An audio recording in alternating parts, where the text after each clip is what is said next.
आइए शुरू करते हैं। विषय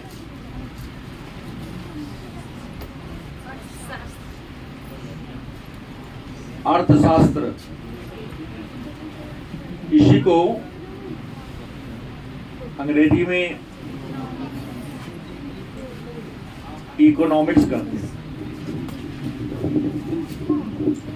सबसे पहला प्रश्न आपके मन में होगा, ये अर्थशास्त्र क्या है? नहीं, ये अर्थशास्त्र कहते किसे हैं? तो अर्थशास्त्र के बारे में कहा जाता है कि आर्थिक क्रियाओं का अध्ययन करने वाला विषय।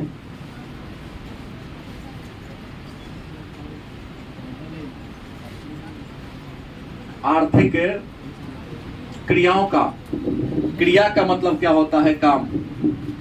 आर्थिक क्रियाओं का, आर्थिक कामों का अध्ययन करने वाला जो विषय है, तुम यहाँ जाओ, आर्थिक कार्यों का अध्ययन करने वाले विषय को हम अर्थशास्त्र के नाम से जानते हैं। बस समझ गए? तो आर्थिक कार्य क्या है, इस बात को पढ़ने से पहले हम लोग पहले पढ़ेंगे क्रिया। क्या पढ़ेंगे?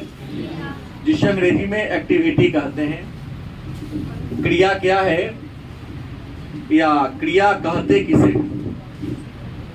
तो क्रिया का डिफिनीशन होगा, परिभाषा होगा, मनुष्य अपने जीवन यापन के लिए, अपने जीविकोपार्जन के लिए जो भी काम करता है उस काम को क्रिया कहते हैं। एक मनुष्य या एक जीव अपने जीविकोपार्जन के लिए, मतलब अपना गुजर बसर करने के लिए जो भी कार्य करता है, उनके कार्यों को सम्मिलित रूप से क्या कहते हैं? क्रिया कहते हैं। क्या कहते हैं? अब सवाल है, तो क्रिया के प्रकार कितने हैं? तो क्रिया मुख्यतः दो प्रकार की होती है। क्रिया के कितने प्रकार हैं? तो क्रिया दो प्रकार के होते हैं। कार्य इंसान दो ही प्रकार के करता है। पहली जो क्रिया है उसका नाम है आर्थिक क्रिया, और कुछ का नाम है गैर आर्थिक क्रिया। क्रिया मतलब क्या होता है? कार्य, मतलब काम। मनुष्य, हम हो या आप हो या संसार का कोई भी व्यक्ति हो, अपने जीवन यापन के लिए कुछ न कुछ काम करते हैं। जैसे मैं अपने जीवन यापन के लिए आप सबको पढ़ा रहा हूँ, ज्ञान दे रहा हूँ। इसके बदले में आप सब हमें क्या देते हैं? उसका जो पैसा है वो देते हैं। आप ही जो पढ़ रहे हैं, इसके पीछे आपका जीवन यापन ही उद्देश्य छिपा हुआ है, क्योंकि आप भी पढ़ लिख कर अपने जीवन को बेहतर बनाना चाहते हैं। और जीवन बेहतर तब बनेगा जब शिक्षा अच्छी होगी। शिक्षा अच्छी होगी तो निश्चित तौर पे आप ऊंचे पद पर जाएंगे, और जो व्यक्ति ऊंचे पद पर जाएगा उसे क्या जीवन ऊंचा होगा। समाज में मान मर्यादा आपकी क्या होगी? अच्छी होगी, बढ़ेगी। शिक्षा वह साधन है जिसकी सहायता से आप दुनिया के हर लक्ष्य को, हर मुकाम को नहीं प्राप्त कर सकते। तो प्रश्न है, क्रिया मतलब काम। संसार में जितने भी प्राणी हैं, जितने भी जीव हैं, दो ही प्रकार के काम करते हैं। पहला आर्थिक काम, दूसरा मन में होगा आर्थिक क्रिया कहते किसे? आर्थिक क्रिया है क्या? या आर्थिक क्रिया कहते किसे हैं? तो बड़ी आसान सा उत्तर हो, धन प्राप्ति से, धन प्राप्ति से जुड़ी।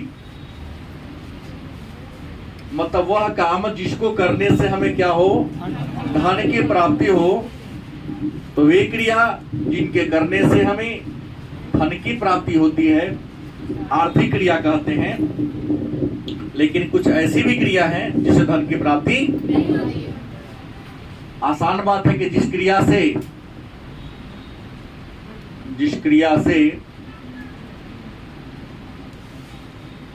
धन की प्राप्ति न हो, कुछ ऐसे भी काम हैं जिनको करने से व्यक्ति को धन की प्राप्ति नहीं होती। मन में प्रश्न होगा तो आर्थिक क्रिया के उदाहरण क्या है?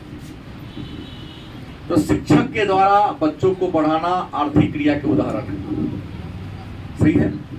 चिकित्सक के द्वारा मरीज का उपचार करना आर्थिक क्रिया के उदाहरण है।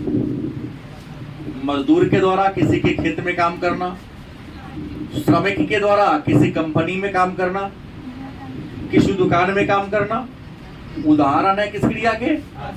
आर्थिक क्रिया के। लेकिन कुछ ऐसे भी काम हैं जिससे धन की प्राप्ति, काम तो होता है लेकिन धन की प्राप्ति नहीं होती है। जैसे आप में से कुछ ऐसे बच्चे होंगे, बचपन की, अब की बात तो नहीं है, जिनके भैया पापा या मम्मी थोड़ा थोड़ा पढ़ाया हो। है कुछ बच्चे जिनके पिताजी ने, भैया ने या बड़ी बहन है उसने ही कुछ कुछ ज्ञान दिया हो, दिए। तो क्या आपने उनको पैसा दिया? हम पढ़ा तो हमको पैसा दिए दिए, यस। लेकिन भैया पढ़ा दिए, पापा जी पढ़ा दिए, दीदी पढ़ा दी, माता जी पढ़ा दी, तो आपने कुछ दिया। तो माता जी का काम कौन होगा? काम तो हुआ लेकिन आपने उस काम के बदले क्या नहीं दिया? धन नहीं दिया। सही या गलत? दूसरी बात, किसी होटल में आप जाते हैं भोजन करने, खाना खाने जाते हैं, तो बैरा बड़ी आसानी से आपके टेबल तक नाश्ता पहुंचा देता है, खाना पहुंचा देता है। जब आप वहां से चलने लगते हैं तो उसको टिप देते हैं। अगर 100 का बिल है 110 दे देते हैं, बड़ी अच्छा सेवा की हो। कई बार आप कई बार क्या, प्रतिदिन सुबह से शाम तक 2-3 बार भोजन करते हैं, तो उसकी आपकी मम्मी आपके थाली पास पहुंचाती है, पानी पहुंचाती है, बार बार पूछती है, बैरा से तो ज्यादा प्रेम से खिलाती है। आप कुछ टिप देते हैं, उल्टे तरीको गड़बड़ हो गया, कुछ एक आध आइटम घट गया तो झाड़ पीट देते हैं। अच्छा, नहीं बात है, लेकिन जो बोला हूं उसमें 90% सत्यता है। तो माता के द्वारा अपने बच्चे का सेवा करना गैर आर्थिक क्रिया, पिता के द्वारा अपने बच्चों को पढ़ाना गैर आर्थिक क्रिया, लेकिन शिक्षक के द्वारा बच्चों को पढ़ाना। अच्छा उदाहरण मिल गया कि जिस काम को करने से धन की प्राप्ति होती है आर्थिक क्रिया कहलाता है, जिस काम को करने से धन की प्राप्ति नहीं होती है। अब सवाल है,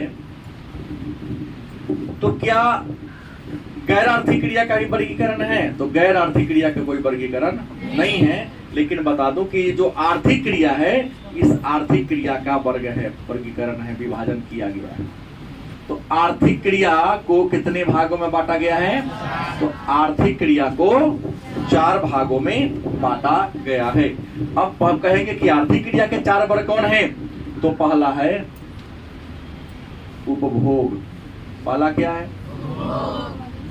दूसरा है उत्पादन। तीसरा क्या है? विनिमय। चौथा क्या है? वितरण। क्या होगा? निवेश, उसी को वितरण कह दिए। मतलब क्रिया क्या है जान गए, क्रिया कितने प्रकार के ये भी जान गए, लेकिन जो आर्थिक क्रिया है, और आर्थिक क्रिया वह क्रिया है जिससे धन की प्राप्ति होती है। आर्थिक क्रिया का डिफिनेशन मैंने क्या दिया? तो आर्थिक क्रिया का हमने परिभाषा दिया कि वह क्रिया जिससे क्या होती है? धन की प्राप्ति होती है, आर्थिक क्रिया कहलाता है। गलत कि सही? अब सवाल है, तो ये आर्थिक क्रिया धन की प्राप्ति से जुड़ी हुई क्रिया है। तो आर्थिक क्रिया के 4 प्रकार है। पहला जो नाम है क्या है? उपभोग। क्या है? कंजप्शन। उपभोग क्या है? तो पहला आसान सा उत्तर होगा उपभोग कैसे क्रिया है? पहले की लाइन तो बड़ी आसानी से लिखा गया। उपभोग क्या है? उपभोग एक नंबरी में बोला प्रश्न, लेकिन उपभोग कहते किसे? उपभोग कहते किसे? उपभोग है क्या? बड़ी आसान सा उत्तर होगा कि हम आप या संसार के जितने भी प्राणी हैं, सभी प्राणी अपने आवश्यकता को पूरा करने के लिए किसी न किसी वस्तु को यूज करता है, प्रयोग करता है। नहीं, जैसे हमें भूख लगती है तो रोटी या चावल खाते हैं, प्यास लगती है तो हम क्या करते हैं, पानी पीते हैं कि नहीं पीते हैं? पीते हैं ना। उपभोग एक आर्थिक क्रिया है। कैसी क्रिया है? तो उपभोग कहते किसे हैं? तो मनुष्य अपनी आवश्यकता को पूरा करने के लिए अनेक सारे वस्तु और सेवा का यूज करता है। जैसे मैं सेवा आपको दे रहा हूं और आप हमारी सेवा से शायद 100% श्योर नहीं हूं, क्योंकि जानता हूं कि 90% नहीं करने वाला है। सही बोला हूं ना? गलत नहीं बोला हूं, पुराना अनुभव है। 90% सही, टाइम पास करने आते हैं जाते हैं, लेकिन जो 10% है उसकी बात मैं कह रहा हूं कि आप हमारी सेवा से संतुष्टि प्राप्त कर रहे हैं। उपभोग की श्रेणी में अगर रोटी खाए, समोसा खाए, लिट्टी खाए, मिठाई खाए, कुछ भी खाते हैं, खाने के बाद संतोष मिलता है। तो किसी वस्तु को प्रयोग करने से जो आपको उपयोगिता मिलती है, उपयोगिता माने लाभ, उपयोगिता माने वस्तु का यूज करने से अगर हम क्या करें, वस्तु का उपयोग करें, तो उपयोग करने से क्या मिलती है? उपयोगिता। उपयोगिता मीन्स लाभ। तो उसी उपयोगिता या लाभ को क्या कहते हैं? नहीं, लेकिन याद रखेंगे उपभोग कैसी क्रिया है? कैसी क्रिया है? और आर्थिक क्रिया का हमने डेफिनेशन दिया कि आर्थिक क्रिया वह क्रिया है जिससे धन की प्राप्ति, लेकिन मैं ही बता रहा हूं उपभोग ऐसी आर्थिक क्रिया जिससे धन की प्राप्ति नहीं होती, मिलती है। बोलिए, हुआ नहीं हुआ, रोटी खा पेट भर गया, संतुष्टि मिले, रुपया क्या करो दिया, वो तो कोठी में से अनाज घटिए गया है, उल्टा देना ही पड़ता है, होटल में खाते हैं तो उपभोग ऐसी क्रिया है। उपभोग एक आर्थिक क्रिया है, लेकिन ऐसी आर्थिक क्रिया जिसे धन की प्राप्ति, जबकि हमने परिभाषा दिया उपभोग आर्थिक क्रिया वह क्रिया है जिसको करने से हमें धन की प्राप्ति होती है। लेकिन वह कौन आर्थिक क्रिया है जिसको करने से धन की प्राप्ति क्या मिलता है? तो लाभ मिलता है, संतोष मिलता है। क्या जी, भूखे हैं तो खा लिए तो संतोष मिला, प्यासे हैं पानी पी ले संतुष्टि मिल गई, बिना कि पैसा मिलेगा। कहोगे पानी पीने के बाद पैसा तो ना पी पानी, प्यासे रहो। दूसरा क्या है? उत्पादन। तो पहला प्रश्न होगा कि उत्पादन क्या है? एक लाइन में आर्थिक क्रिया है। उत्पादन क्या है? आर्थिक क्रिया है। तो फिर होगा उत्पादन कहते किसे? उत्पादन कहते किसे हैं? तो एक लोहार क्या करता है? जंगल में से पेड़ काट कर लाता है। एक लोहार जंगल में से क्या लाता है? पेड़ काट कर लाता है। उस पेड़ से वह तख्ता, जिसको लोग पटड़ी कहते हैं, पटड़ी चीर देता है। तो जितना कीमत उस पेड़ का होगा, पटड़ी बना दिया उसका, तो उसका कीमत ज्यादा हो जाएगा कि पेड़ कितना रहेगा। और उस पेड़ का चौकी बना दिया तख्ती के, उससे ज्यादा, और उसी तख्ती से पलंग बना दिया, है ज्यादा हो जाएगा।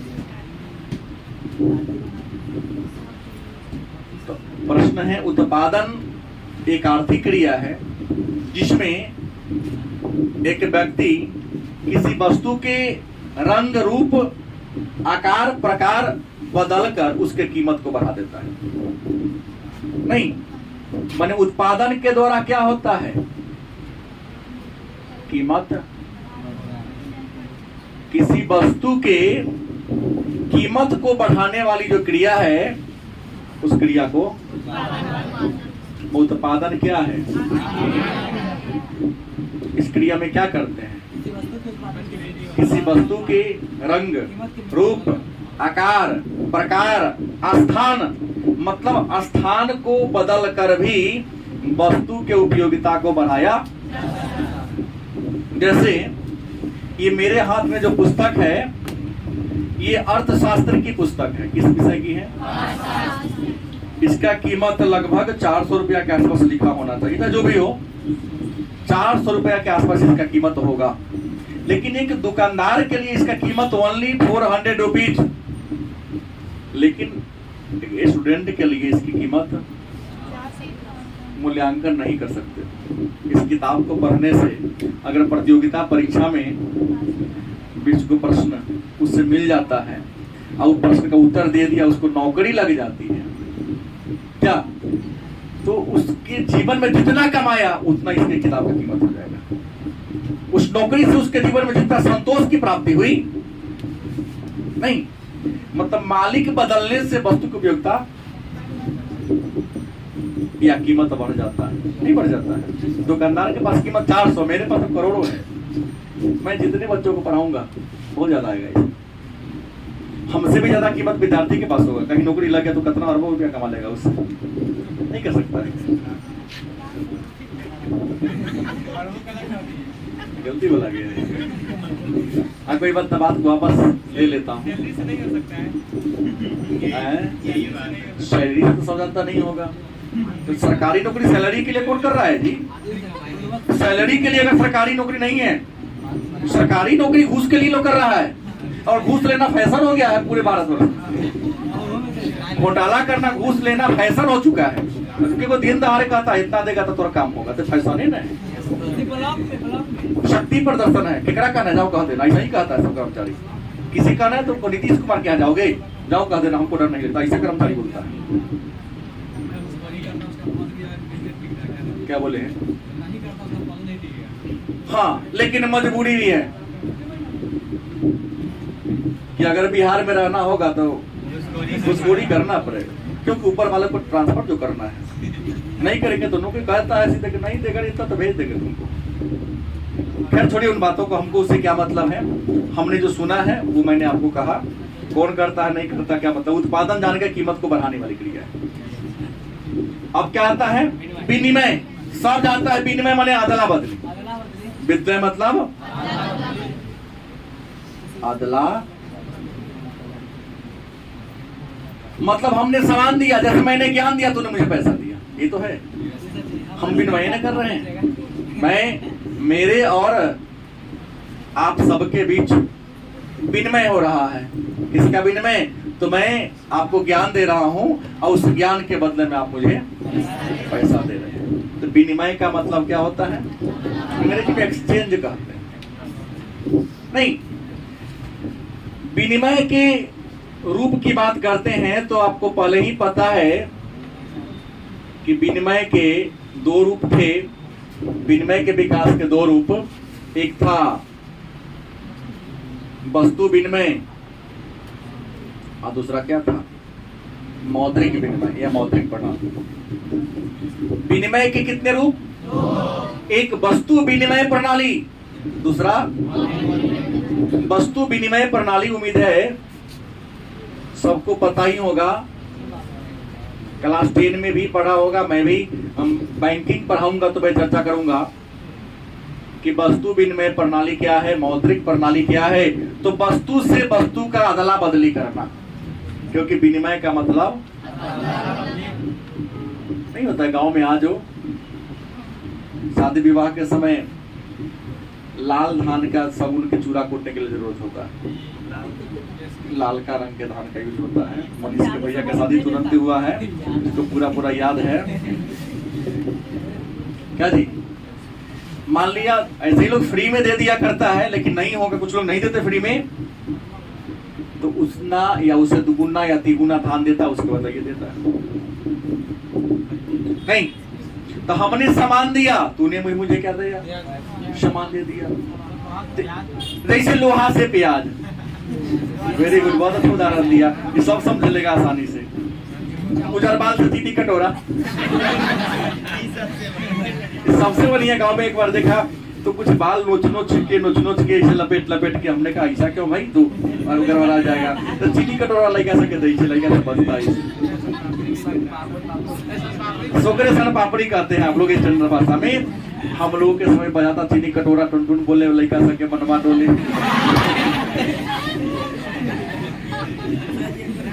नहीं कहना बोलते। रामदाना के लाई वाला कहता था जब हम लोग बचे थे कि रामदाना के लाई बिना दांत वाला खाई, लड़का खाए जुआर मजा बुढ़वा खाए सियान मजा। ये सब बच्चों को अपनी ओर आकृष्ट करने का क्या है। हाँ, तो इसी अभी गर्मी का मौसम आइसक्रीम वाला आता देखेगा, हम नहीं सकते ना बजाता है, और देख लेगा छोटी खुदैया सब है तो पोपा पोपा कर दिया लड़का सब। पापा को मम्मी को लगा धक्का देने, देखा रगड़ रहा है भाई, बाहर बज रहा है, और तब तक नहीं जाएगा जब तक लड़का सा आके गुना आवाज ना दे दे। वो लगातार पोपा उसका रोक नहीं सकते क्या। हाँ, तब तक बजाते रहता है। अब मोहल्ला में घुसते एक बार हॉर्न दे दिया, सिग्नल दे दिया, लड़का से पहचानता है कि गट्टा वाला है तो ये सन पापड़ी वाला है, तो सबके आवाज से चिंता है लड़का से। किताब के रंग से किताब को नहीं बताता फलना विषय है, बुझ गए, लेकिन सीटी से पकड़ लेता है कौन आ रहा है।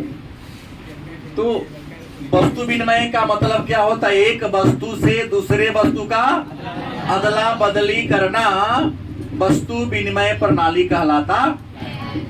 और मुद्रा से, रुपया से किसी वस्तु का अदला बदली करना क्या कहलाता है, क्या कहलाता है, मौद्रिक प्रणाली कहलाता है। उम्मीद है आप में से किसी को इस बात से परेशानी नहीं होनी चाहिए। अब सवाल है, तो विनिमय का मतलब अदला बदली होता है, और याद रखेंगे किसी वस्तु के कीमत में वृद्धि उत्पादन द्वारा होता है, तो कीमत का निर्धारण, कीमत का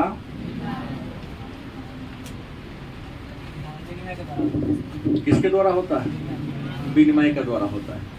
किसी वस्तु के कीमत का निर्धारण किस क्रिया से होता है, विनिमय की क्रिया से। अब कहोगे सर विनिमय की क्रिया कीमत कैसे तय करेगा, क्या जी, विनिमय का मतलब क्या होता है, अदला बदली। तो आप बता दें कि वस्तु का विनिमय होता कहाँ है, तो बाजार में।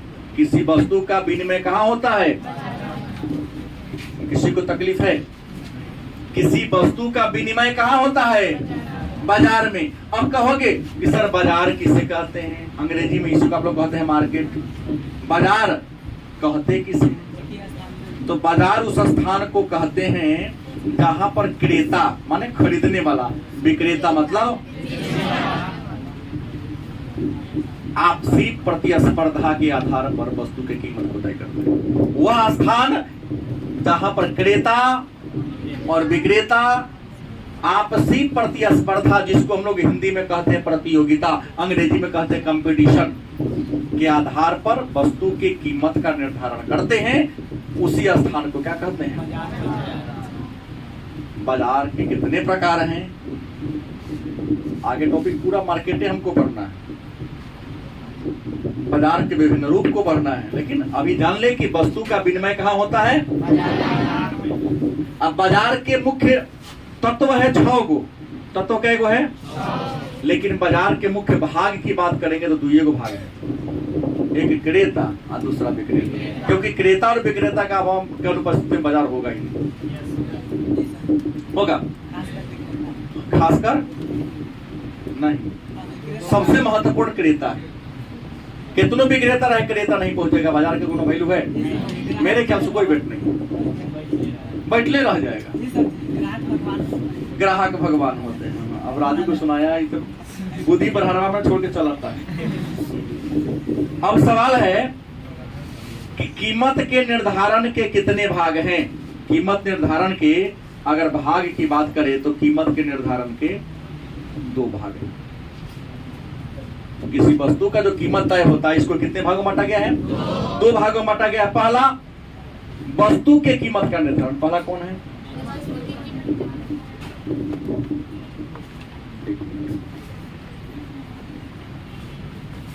पहला है वस्तु के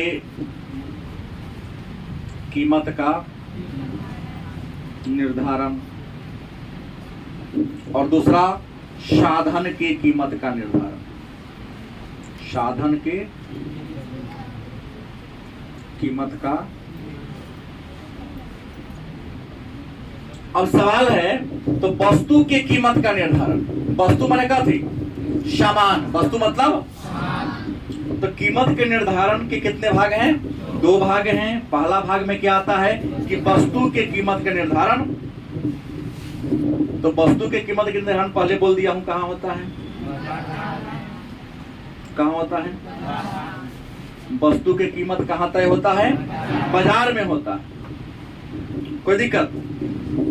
और बाजार कई प्रकार के होते हैं। पूर्ण प्रतियोगिता का बाजार, एकाधिकार का बाजार, अपूर्ण प्रतियोगिता का बाजार या और अल्पाधिकार का बाजार।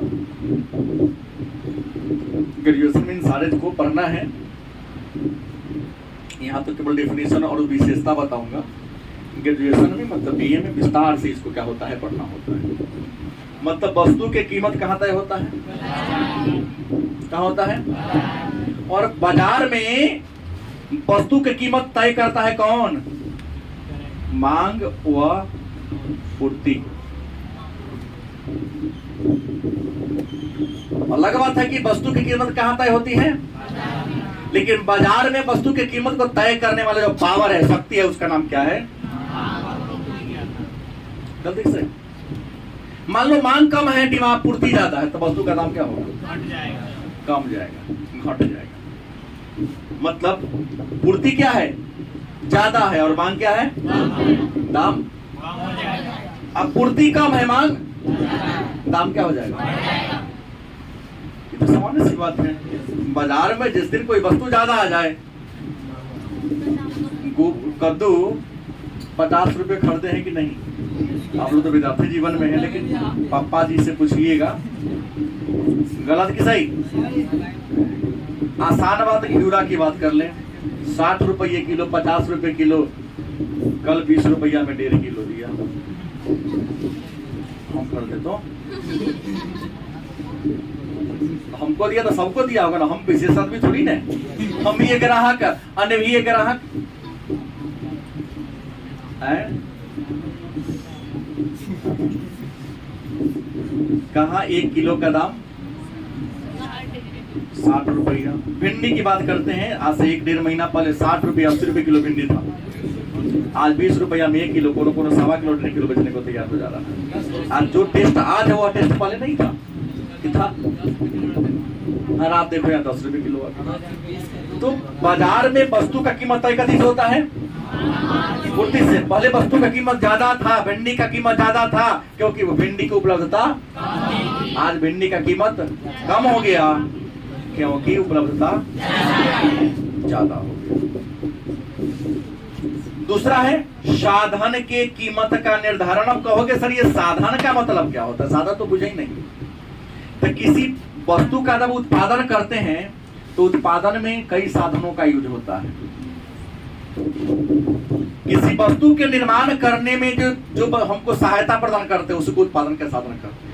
जैसे ही मार्कर हुआ, इस मार्कर को बनाने के लिए कच्चा माल चाहिए, लेबर चाहिए, पूंजी चाहिए, जमीन चाहिए, तब ना कारखाना बनेगा। बिजली चाहिए, बहुत चीज चाहिए। किसी वस्तु के निर्माण करने में जो हमें सहयोग प्रदान करता है उसी को उत्पादन के तो साधन का भी कीमत होता है। और उत्पादन के साधन कई गो है? 5 गो है। कितने हैं? पहला कौन है? भूमि। पहला कौन है? दूसरा कौन है? श्रम। तीसरा कौन है? पूंजी। चौथा कौन है? पूंजी, भूमि, श्रम, संगठन और उद्यमिता। पूंजी में सब चलाएगा क्या जी? पूंजी में सारा आ जाता है। कच्चा माल ही पूंजी में आ जाएगा, क्योंकि कच्चा माल है, पूंजी ना है तो कहां से आ पाएगा? तो उत्पादन के कितने साधन? इसी का दोनों का नाम चेंज भी कर देता है, भूमि, श्रम, साहस, संगठन। क्या जी? अब देखिए भूमि तब यूज कीजिएगा, तब भूमि का कीमत क्या कहलाता है? सब जानता है, लगान। तुम भूमि का यूज करोगे तो भूमि को क्या दोगे? श्रम, मजदूरी। भूमि का मजदूरी क्या कहलाता है? लगान। श्रम का लगान, श्रम को आपको मजदूरी देना ही पड़ता है, न काम करेगा। पूंजी का क्या देना होता है? पूंजी का पुरस्कार क्या कहलाता है? ब्याज कहलाता है। संगठन को क्या मिलता है? लाभ मिलता है। उद्यमिता को क्या मिलता है? पुरस्कार मिलता है। सरकार ना कहते बेस्ट ऑफ किसान, किसान श्री किसान निधि, ऐसे से देता है ना। उद्यमिता को पुरस्कार मिलता है। संगठन को क्या मिलता है? लाभ मिलता है। पूंजी को ब्याज मिलता है। श्रम को, अब भूमि को क्या मिलता है? तो साधन की कीमत कैसे तय होगा? तो ये तो निर्भर करता है कि भाई साधन का आप ले कैसे रहे हो, क्या जी? क्योंकि अलग अलग बाजार में अलग अलग स्थान पर साधन का कीमत अलग होता है। जैसे शहर में 20 रुपया में 1.5 किलो भिंडी निकल दिया, 1.25 किलो भिंडी दिया। मनीष ने अभी कहा सर कल 10 रुपये भिंडी दी गाँव में। क्योंकि शहर में जहां पर रख के बेचता है, रोड के बगल में भी रखेगा तो उसके पीछे जो दुकानदार है कहता है कि भाई तुमसे 50 रुपया मैं लूंगा, क्या जी? हमको लगता है बाजार से ज्यादा कौड़ी उसको रोड पर वाला को देना पड़ता है। 50 रुपया लेता है, उसकी एवज में जब शाम में चलेगा 50 रुपया का अतिरिक्त कुछ सब्जी भी ले लेता है फ्री में, नहीं तो कल से अपनी दुकान के आगे नहीं लगाने देगा। मैं जो बोल रहा हूँ उससे पूछ के बोल रहा हूँ, गलत है कि सही है? कितना जगह रख लेगा, रोड पर बेचेगा। प्रॉपर्टी सरकारी है, प्रॉपर्टी कैसी है? लेकिन सरकारी प्रॉपर्टी का यूज कौन कर ले रहा है? पीछे वाला दुकानदार। कहीं ये लोग टाइट हो जाएगा तो उनकी हैकरी निकाल देगा। डीएम साहब को जाके लिख दे चिट्ठी कि हम इन संसाधन का यूज करते हैं, हमसे बलजोरी पैसा लेता है। लेकिन क्या करे बेचारा गरीब आदमी है, उसको भी अपना जीवन यापन चलाना है, सोचेगा रहने दे रही बहुत बड़ी बात हो। लेकिन किसी न किसी को तो समय बर्बाद करना पड़ेगा आने वाले दिनों में, क्या जी? क्योंकि जब शोषण बढ़ेगा तो कोई ना कोई आगे तो बढ़ेगा। खैर आइए, तो ये बात जान गए, साधन की कीमत भी बाजार में ही तय होते हैं। भूमि कम होगी, डिमांड करने वाले ज्यादा होंगे। शहर में जमीन का दाम काहे बढ़ जा रहा है? जमीन में कम खरीदने वाला गांव छोड़ के शहर में बेसी आने वाला है। श्रम की मजदूरी अभी कम है, धान रोपनी समय आएगा, देखो ना लेबर का दाम कैसे बढ़ जाता है। तो ये भी तय होता है मांग और पूर्ति पर, हर चीज का। पूंजी ज्यादा है, डिमांड कम है, ब्याज का दर कम होगा। पूंजी कम है, डिमांड का दर क्या है? ज्यादा है, तो ब्याज का दर भी क्या होगा? शादी ब्याह के समय ब्याज बढ़ जाता है और नॉर्मल दिनों में ब्याज का दर हट जाता है ना ऐसा बात। अब क्या है, मेरे ख्याल से यहाँ तक के बात को आप लोग समझ गए हो। अब क्या आता है? निवेश। अब क्या आता है? निवेश। मतलब निवेश का मतलब क्या है? निवेश का शाब्दिक अर्थ अगर कहा जाए तो लगाना। क्या होता है? मतलब किसी कारोबार में अपने पूंजी को अंग्रेजी में इन्वेस्ट करते हैं। अंग्रेजी में क्या कहते हैं? मतलब भविष्य में मुनाफा कमाने के उद्देश्य से, भविष्य में मुनाफा कमाने के उद्देश्य से किसी कारोबार में यदि आप अपना पूंजी लगा रहे हो तो उसे क्या कहते हैं? इसको अच्छे उदाहरण से समझा जाए कि अभी धान का, गेहूं का सीजन था, तो आपके गांव में ये आपने देखा होगा कि बहुत ऐसे लोग थे जो गेहूं खरीद के अपने घर में स्टॉक कर दिया है। गलत कि सही? 1800 रुपया खरीदा था, 3 महीना स्टॉक रखा, ये लगता 10% से ब्याज ऊपर हो गया इसका। तो उसके पास पॉलिसी ऑलरेडी क्या था? पूंजी था, उन्हें निवेश कर दिया। पैसा घर में रख लेता या बैंक में था, निकाल लिया सारा पैसा को, गांव में गया, सब के गेहूं को कुछ खरीद लिया। कुछ लोग आलू खरीद के कोल्ड स्टोर में ठूस दिया। नहीं, आलू खरीदने गया, उस समय कीमत 6 रुपए किलो था, कोल्ड स्टोर में रख देगा, प्रति किलो मान 1 रुपया बढ़ गया, 1.5 रुपया बढ़ गया, 2 रुपया बढ़ गया, और निकालेगा 30 रुपए किलो बेचेगा। कौन उपयोग हो गया? यही निवेश हुआ कि हम अपने पूंजी को अधिक मुनाफा कमाने के लक्ष्य से, उद्देश्य से कहीं पहले इन्वेस्ट कर दिए। 1900 रुपए गेहूं खरीदा है, कैसे? गारंटी है 9वां महीना आते आते 3000 क्विंटल हो जाएगा। न हो जाएगा? होना है। तो निवेश क्या है, इस बात को आप लोग क्या हो गए, बड़ी आसानी से जान गए। तो इतना तो आप लोगों ने जान लिया कि अर्थशास्त्र में आर्थिक क्रिया का मतलब क्या होता है। क्या अब आपके मन में एक नया प्रश्न उठेगा कि सर आर्थिक क्रिया के स्तर कितने हैं? ये तो आर्थिक क्रिया का हमने प्रकार आपको बता दिए, बात समझ गए। आर्थिक क्रिया के अगर स्तर की बात करें तो आर्थिक क्रिया के कितने स्तर हैं? 2 स्तर हैं। आर्थिक क्रिया कितने स्तर हैं? 2 स्तर है। एक का नाम है व्यष्टि और दूसरे का नाम है समष्टि। आर्थिक क्रिया कितने स्तर हैं? 2। एक का नाम क्या है? व्यष्टि। व्यष्टि अंग्रेजी में माइक्रो और समष्टि को अंग्रेजी में मैक्रो। यानी इसको कहते हैं सूक्ष्म, ऐसे कहते हैं व्यापक। और भी नाम है क्या है? आर्थिक क्रिया के प्रकार 4 हैं, लेकिन आर्थिक क्रिया के स्तर कितने हैं? तो आर्थिक क्रिया के 2 स्तर हैं। नाम क्या है? व्यष्टि अंग्रेजी में, समष्टि अंग्रेजी में सूक्ष्म या इसको छोटा कहो, इसको बड़ा या बृहद कहो। अब कहेंगे कि सर आर्थिक क्रिया को सूक्ष्म और व्यापक में वर्गीकरण किया किसने? हर साल पूछता है वस्तुनिष्ठ। आर्थिक क्रिया को सूक्ष्म और व्यापक में वर्गीकरण किसने किया?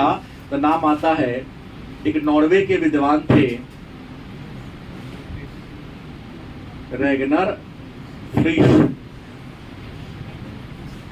नॉर्वे के अर्थशास्त्री रैगनर फ्रिश ने आर्थिक क्रिया को कितने भागों बांट दिया? क्या नाम है? सूक्ष्म अर्थशास्त्र और रियल में 12वीं का जो आपका इकोनॉमिक्स है, इसमें 2 वॉल्यूम है, खंड अ और खंड ब, और यही हूबहू बीए पार्ट 1 में भी पढ़ना है। हाँ, बीए पार्ट 1 में भी हूबहू आपको इकोनॉमिक्स ऑनर्स लेने वाले को यही पढ़ना है कि इकोनॉमिक्स के 2 खंड है, एक प्रिंसिपल ऑफ इकोनॉमिक्स, एक इंडियन इकोनॉमी। लेकिन रियल में पढ़ना क्या है कि सूक्ष्म अर्थशास्त्र वॉल्यूम 1 में सूक्ष्म अर्थशास्त्र और वॉल्यूम 2 में व्यापक अर्थशास्त्र पढ़ना है। तो मन में एक प्रश्न होगा कि सर सूक्ष्म अर्थशास्त्र कहते किसे? सूक्ष्म अर्थशास्त्र तो आर्थिक विश्लेषण की वह शाखा जिसमें छोटे छोटे चरों का अध्ययन किया। नामे है सूक्ष्म, छोटा, माइक्रो, व्यष्टि, व्यापक, बड़ा। आर्थिक विश्लेषण की वह शाखा जिसमें छोटे छोटे चरों का अध्ययन किया जाता है, छोटे छोटे इकाइयों का या व्यक्तिगत इकाइयों का अध्ययन किया जाता है, उसे क्या कहते हैं? सूक्ष्म अर्थशास्त्र या व्यष्टि अर्थशास्त्र अंग्रेजी में। जैसे प्रति व्यक्ति आय, प्रति व्यक्ति व्यय, किसी एक कंपनी की आय, किसी एक कंपनी की व्यय। लेकिन व्यापक अर्थशास्त्र की परिभाषा ले, क्या होगा? आर्थिक विश्लेषण की वह शाखा जिसमें किसी अर्थव्यवस्था का समग्र रूप से अध्ययन किया जाए। किसी व्यक्ति का अध्ययन करना हो तो, और पूरे देश का अध्ययन करना हो तो, जैसे राष्ट्रीय आय, राष्ट्रीय व्यय, राष्ट्रीय निवेश, राष्ट्रीय ऋण, बजट, ये सब मैक्रो इकोनॉमिक्स का मुद्दा है। और छोटे छोटे किसी एक कंपनी का अध्ययन करना हो, किसी एक परिवार का अध्ययन करना हो, क्या तो ये माइक्रो का मुद्दा है। तो अर्थशास्त्र को सूक्ष्म और व्यापक में वर्गीकरण किसने किया? रैगनर फ्रिश। कहाँ के थे? नॉर्वे के थे। यहां पर आ गए। अब सवाल है कि अर्थशास्त्र तो हम पढ़ रहे हैं, अर्थशास्त्र हम पढ़ रहे हैं, तो अर्थशास्त्र के जनक कौन है या पिता कौन है? तो आदम या एडम स्मिथ, इन्हें अर्थशास्त्र का पिता या जनक कहा जाता है। और आदम स्मिथ अर्थशास्त्र के जनक हैं। यह बात कहा किसने पहली बार? तो जीद एंड रिस्ट नामक अर्थशास्त्री ने सबसे पहले एडम स्मिथ को अर्थशास्त्र का पिता या जनक माना। हालांकि एडम स्मिथ से पहले भी अर्थशास्त्र के बहुत सारे विद्वान थे, लेकिन अर्थशास्त्र को एक व्यवस्थित रूप देने का श्रेय एडम स्मिथ को जाता है। तो ये तो हो गया अर्थशास्त्र में आर्थिक क्रिया का हमने परिचय केवल जाना। अर्थशास्त्र की प्रकृति क्या है, अर्थशास्त्र कैसा विषय है, विज्ञान है या कला है? तो विज्ञान है तो किस प्रकार का विज्ञान है, इसके बारे में चर्चा हम लोग कल के क्लास में